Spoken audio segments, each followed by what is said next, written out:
வாங்க இன்றைக்கி முட்டைக்கோஸ் பொரியல் எப்படி செய்யணும்னு பார்க்கலாம். ரொம்ப ஈஸியாக இருக்குங்க. இந்த மாதிரி செஞ்சு பாருங்கள். இப்போ எண்ணெய் ஊற்றிக்கலாம். அதில் வந்து கடலப்பருப்பு 1 ஸ்பூன், உளுத்தம்பருப்பு 1 ஸ்பூன், கடுகு 1 ஸ்பூன் போட்டு நல்லா தாளித்து எடுத்துக்கலாம்.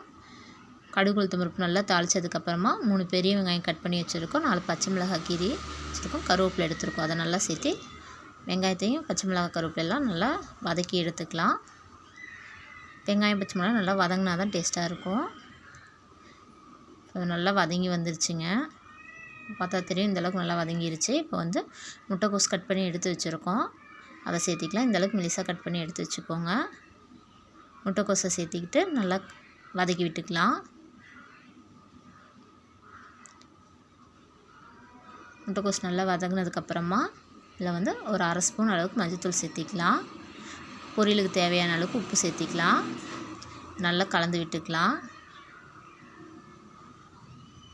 நல்லா கலந்ததுக்கப்புறமா இதில் வந்து ஒரு 1/2 டம்ளர் அளவுக்கு தண்ணி சேர்த்திக்கலாம். தண்ணி ரொம்ப சேர்த்தணும்லாம் அவசியம் இல்லை, 1/2 டம்ளர் அளவுக்கு சேர்த்துனா போதும், சீக்கிரமாகவே வெந்துடும். இதை வந்து மூடி போட்டு ஒரு 10 நிமிஷத்துக்கு வேக வச்சுக்கலாம். இப்போ வந்து பார்த்திங்கன்னா தெரியும், நல்லா முட்டைக்கோஸ் வெந்து வந்துருச்சு.